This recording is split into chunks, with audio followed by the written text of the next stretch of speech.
पीठ मनुखा दाखल दिए कर्रा खात बबूल।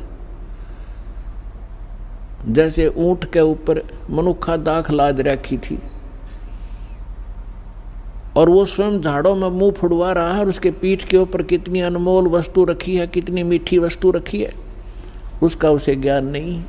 इसी प्रकार हमारे जितने धर्मगुरु थे इन सदग्रंथों को ये कंठस्थ याद कर लिया करते थे, लेकिन खाते थे झाड़ बोझड़े यानी आन उपासना ही किया करते थे।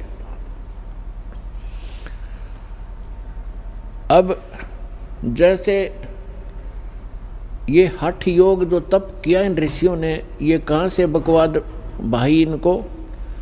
इस काल भगवान ने एक चिंता बनी रहती है काल भगवान को, ब्रह्म को, जिसके 21 ब्रह्मांड में हैं और उसमें से एक ब्रह्मांड में हम रह रहे हैं।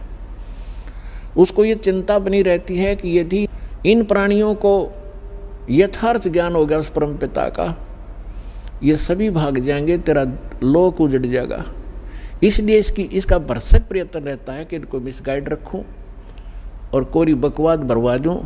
साधना करने की इच्छा हो तो गलत करें, शास्त्र विरुद्ध करें, और नहीं फिर जैसे ऋषि महर्षि घर से निकले साधक निकलते हैं, जो साधना वो कर रहे होते हैं उनसे कुछ होना जाना तो उनसे होता नहीं। 1-2 वर्ष के बाद फिर उनमें कोई ऐब जरूर होता है, कोई सुल्फा पीने लग जाता है, कोई भांग पी कर टाइम पास करता है तो कुब्द में लग जाते हैं, कोई सिद्धियां प्राप्त कर लेते हैं, फिर एक दूसरे पर प्रभुता फैलाकर जनता में वो प्रशंसा के पात्र बनकर अपना जीवन नाश कर जाते हैं। तो पुण्यात्माओं, इस तत्व ज्ञान से पता चलेगा कौन कितने पानी में और कौन सी साधना सही कौन सी गलत। मजीद जानकारी के लिए जगत गुरु तत्वदर्शी संत रामपाल जी महाराज द्वारा लिखी पवित्र पुस्तकें ज्ञान गंगा जीने की राह मंगवाने के लिए अपना नाम पूरा पता हमें व्हाट्सएप करें। हमारा नंबर है 3177022845।